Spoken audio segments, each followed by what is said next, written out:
Assalamualaikum warahmatullahi wabarakatuh. Halo semuanya, perkenalkan saya Sarah Fidelia Bigaswanda dengan NPM 244159 dari Program Studi Sistem Informasi, dan pada kesempatan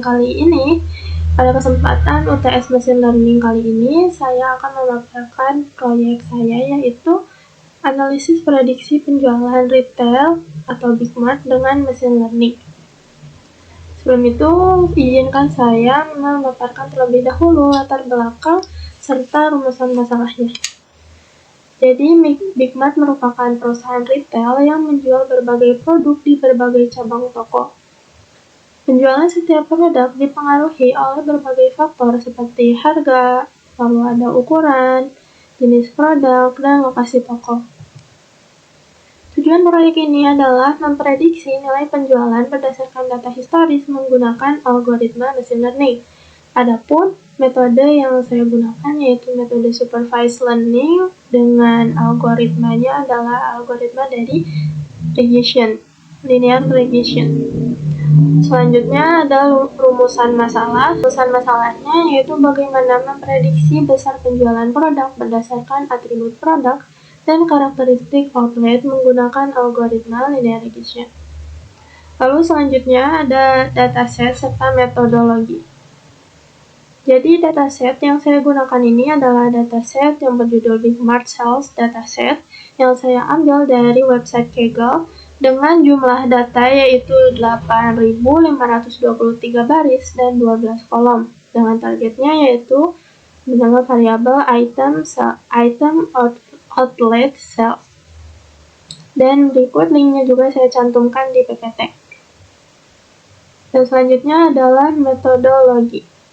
Kita akan pindah ke kode yang telah saya kerjakan di aplikasi Google Colab. Nah, baik, jadi yang pertama di sini adalah tahapan data loading.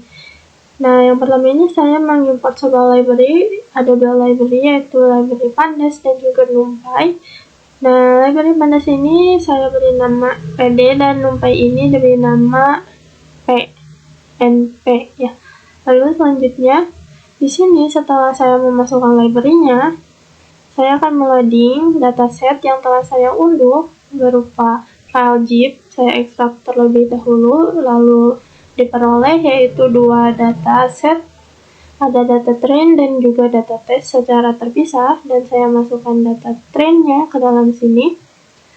Setelah datanya dimuat, di sini saya memuat dataset Big Mart-nya yang sudah di-download sebelumnya, dan kemudian di print jumlah atau informasi datanya itu ada berapa, dan diperoleh 8.523 baris serta 12 kolom.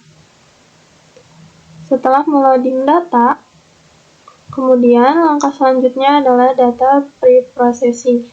Pada tahapan ini, saya akan melakukan pemeriksaan melakukan pengecekan apakah nilainya ada yang kosong ataupun tidak di sini. Jika ada data yang kosong atau nilai yang kosong, maka akan diisi dengan rata-rata dari nilai numerik dari kategori item weight dan menggunakan mode untuk kolom dari kategori outlet size. Nah, lalu selanjutnya saya juga dengan menggunakan library skid dan processing, saya mengimport label encodernya.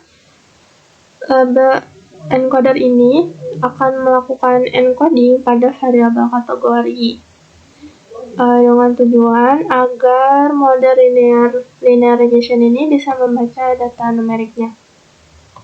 Dan selanjutnya setelah dilakukan encoding tersebut atau label encoder, dilakukanlah ini split atau pembagian antara X dan Y, di mana dibagi 80 dengan 20, perbandingan 80 dengan 20, di mana fitur X dan target Y akan dilatih dan diuji dengan perbandingan yang tadi 80 dan 20. Dan ini adalah hasil dari pengecekan apakah value-nya ada yang kosong dan kemudian diisi dengan rata-rata. Setelah tahapan dari preprocessing, tahapan selanjutnya adalah modeling, di mana modeling ini saya mengimport sebuah library dari scikit-learn Linea.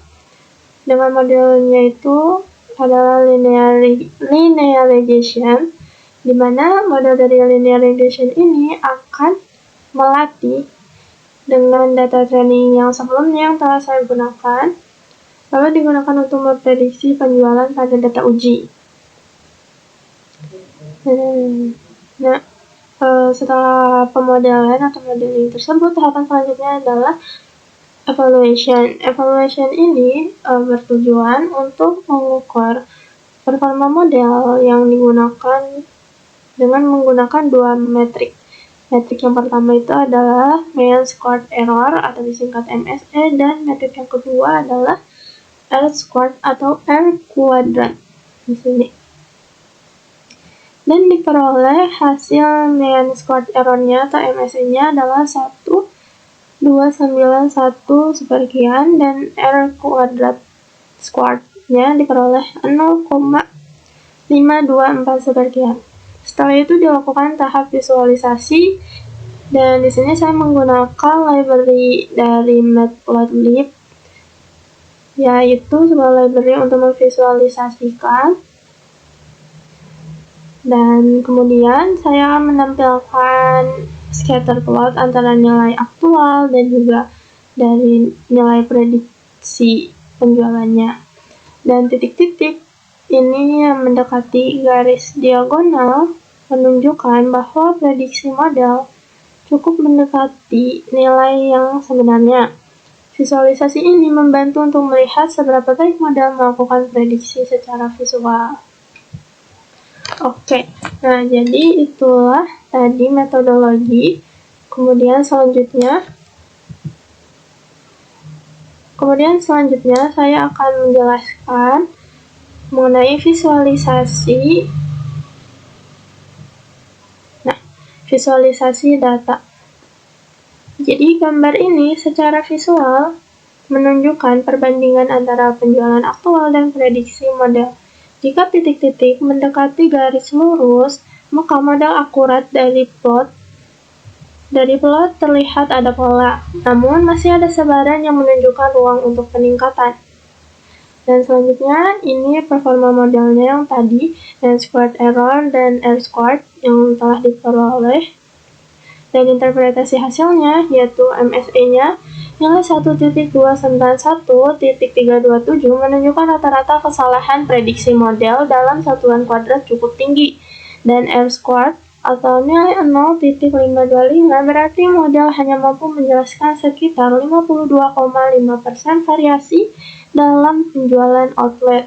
Model menangkap sebagian pola, tapi masih banyak faktor lain yang belum dijelaskan.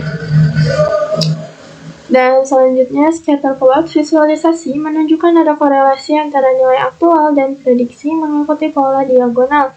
Namun, sebaran titik yang cukup lebar menegaskan bahwa prediksi model belum sangat akurat. Dan selanjutnya yang terakhir adalah kesimpulan dan saran.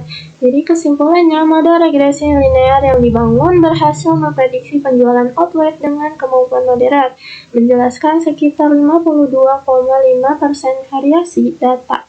Meskipun model menangkap pola dasar, masih ada kesalahan prediksi yang cukup signifikan.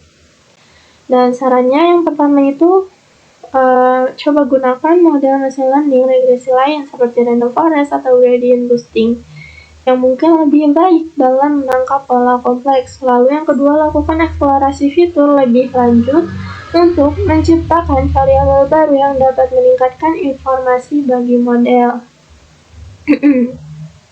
Dan sekian pemaparan hasil proyek kali ini. Mohon maaf bila ada kekurangan ataupun salah kata. Wabillahi taufiq wal hidayah. Wassalamualaikum warahmatullahi wabarakatuh.